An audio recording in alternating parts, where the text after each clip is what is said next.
এই দুনিয়ার পুরো জীবনটা এটা হচ্ছে লালসাময় একটা জীবন, লোভ, মরিচিকা, মায়াজাল। এই মায়াজালে আমরা আটকে আছি, ফলে মৃত্যুর কথা আমরা ভুলে গিয়েছি। পাগলের মতো ছুটছি, আরো টাকা লাগবে, আরো খ্যাতি লাগবে, আরো যশ লাগবে, আরো দাপট লাগবে। আমার এত টাকা দিয়ে কি হবে, এত সম্পদ দিয়ে কি হবে, এত ব্যস্ততা দিয়ে কি হবে তোমার? স্টপ, থামুন, অনেক হয়েছে। আম্মা থামুন, take a rest, take a breath and think about death. Think that you have to go back to your Lord. একটু বসেন না, একটু ভাবেন যে আমাকে চলে যেতে হবে, চলে যেতে হবে। এই কোলাহল, এই ব্যস্ততা, এগুলো থাকবো না আমি। সাইয়েদনা ওমর ফারুক বলেছেন, মুতু ক্বাবলা আন তামুতু, মরার আগে একবার মরো। হাসিবু ক্বাবলা আন তুহাসাবু আলাইকুম, তোমার হিসাব নেওয়ার আগে তুমি একবার নিজের হিসাবটা করো না। কাগজ বের করে একটু লিখো না, কি কি ভালো কাজ করছিলা, যেগুলো দিয়ে নাজাতের ওসিলা হতে পারে, 1 2 3, আর কি কি আকাম কুকাম করছো দেখো না, লিখে দেখো তোমার অবস্থাটা কি। মরার আগে একবার মরো। মরার আগে খাটের মধ্যে শুয়ে শটান করে চোখ বন্ধ করে একবার মরার ভান করে দেখেন কেমন লাগে। চোখটা বন্ধ করেন আর ভাবেন আপনি নাই, কি কি হতে পারে ভাবেন। আপনার ছেলে মেয়েরা কান্না জুড়ে দিবে, আপনার প্রাণের স্ত্রী বিলাপ শুরু করে দিবে, বন্ধু বান্ধবের চিৎকার আর মাতম, স্থানীয় এলাকার মসজিদে ঘোষণা, অমুক এলাকার নিবাসী, অমুক ভাই, অমুকের ছেলে অমুক দুনিয়ায় নাই। সব আত্মীয়রা চলে আসবে, ফেসবুকে স্ট্যাটাস দেয়া হবে, সবাইকে জানাবে বিকাল 4টায় অমুক হাই স্কুল ময়দানে আপনার জানাজা। ছুটে আসবে, সবাই ছুটে আসবে আপনাকে শেষ বিদায় দিতে, গুড বাই জানানোর জন্য, আল ওয়াদা, বিদায় জানাতে আসবে সবাই। 4 তাকবীর দিয়ে আপনার জানাজা হবে, অশ্রুসিক্ত জানাজায় আপনার বিদায় হবে। কাঠের খাটিয়ার মধ্যে করে কাঁধে তুলে আপনার কবরে নেওয়া হবে, আগে থেকে খুঁড়ে রাখা কবরটার মধ্যে আপনার বিছিয়ে দেওয়া হবে, বাঁশের কচি দিয়ে তার উপরে মাটির চাপা দিয়ে সব চলে যাবে। ভাবেন না একবার চোখ বন্ধ করে, this is the circle of life, this is the nature of life. এটা সবার হবে, আমার হবে, আপনার হবে।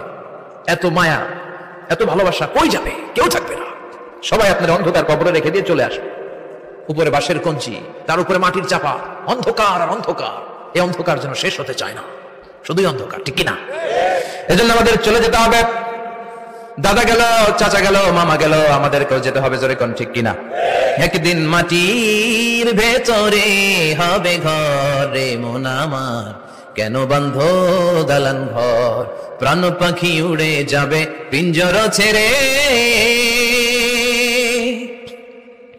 ধরা ধামে সবই রবে তুমি যাবে চলে, বন্ধু বান্ধব যত, মাতা পিতা যারা সুত, সবই হবে তোমার পরে মন আমার, কেন বন্ধ দালান ঘর, একদিন মাটির ভেতরে হবে ঘর রে মন আমার, কেন বন্ধ দালান ঘর, ঠিক না?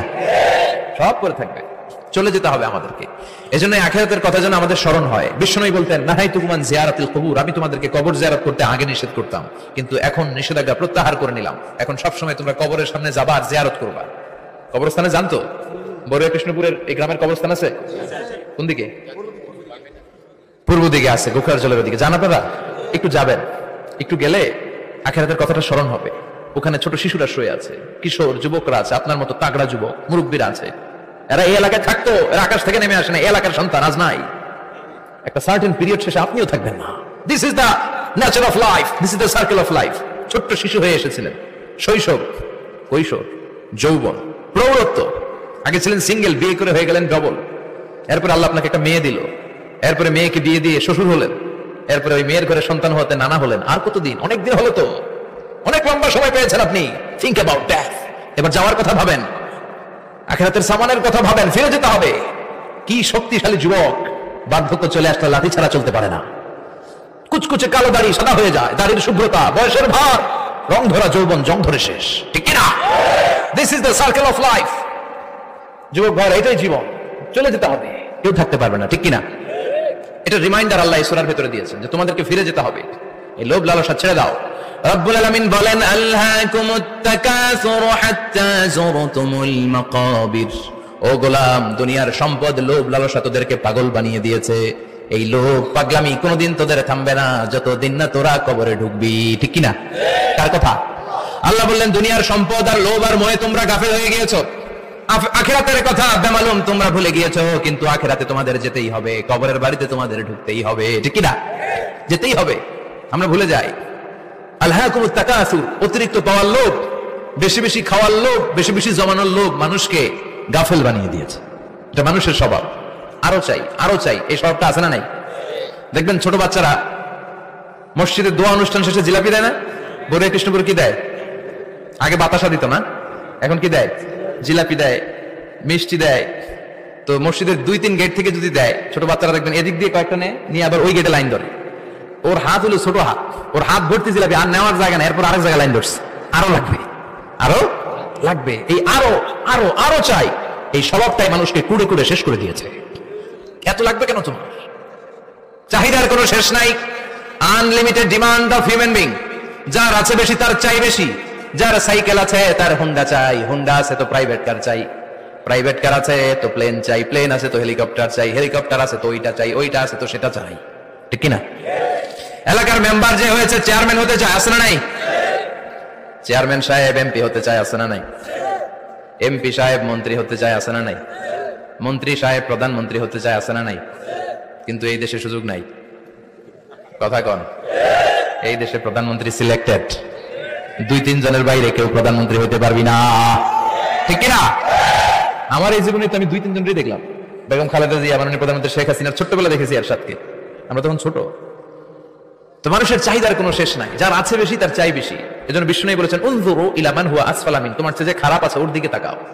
ওয়ালা তানজুর মান হুয়া আ'লা মিন, তোমার চেয়ে যে ভালো আছে ওর দিকে তাকাও না, তোমার চেয়ে যে খারাপ অবস্থানে আছে ওর দিকে তাকাও। অনেকে নিজের অবস্থান নিয়ে সুখী না, এরকম আছে না নাই?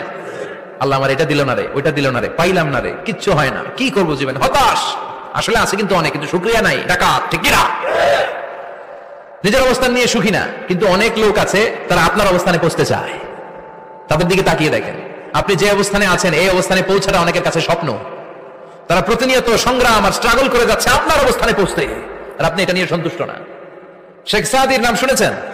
বালাগাল উলা কাশাফাত দুজা, এই কবিতাটা রচয়িতা, ইরানের বিখ্যাত এক কবি।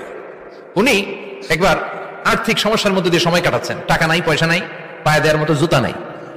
উনি খুব দুঃখ পেলেন, হায় রে, আমি ইরানের এত বড় কবি, আমার পায়ে দেওয়ার মতো জুতা নাই।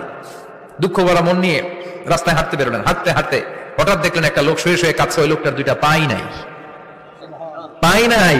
উনি সেজদায় পড়ে গেলেন, আল্লাহর কাছে ক্ষমা চাইলেন, আল্লাহ অনেক দিয়েছো, শুকর আলহামদুলিল্লাহ। এজন্য যেই পরিস্থিতিতেই থাকি না কেন আমরা কি পড়বো? জোরে বলেন, কি পড়বো? এজন্য কানাতু মিনাল ইসলাম, অল্পে তুষ্ট থাকার নাম হলো ইসলাম। সম্পদ লাগবে কিন্তু সম্পদের পাহাড় লাগবে না, ঠিক কিনা? অল্প খান, অল্প পড়েন, অল্প জামান, অল্পের ভেতরে বরকত ঢুকায়া দিছে কে? দেখবেন যাদের সম্পদ অল্প তারা সুখী বেশি। জরিপে এটা দেখা গিয়েছে, অনেক সার্ভেতে এটা এসেছে, যারা সম্পদশালী এরা দুঃখী বেশি, এদের দুঃখ বেশি, টেনশন বেশি। খুব স্বাভাবিক, টাকা যার বেশি রোগ তার বেশি, টাকা যার বেশি টেনশন তার বেশি, টাকা যার বেশি ঘরে শান্তি তার কম, আছে না নাই? ঘরের ভেতরে অশান্তি, ছেলে কথা শোনে না, ছেলে টানে গাঞ্জা, মেয়ে করে পরকিয়া, আছে না নাই? স্ত্রী কথা শোনে না, ভালোবাসা নাই, ঘরটা জাহান্নামের টুকরা। রোগ বালাই, এক একটা হসপিটাল বিল পরিশোধ করতে মাসে 5 লাখ 10 লাখ, আছে না নাই?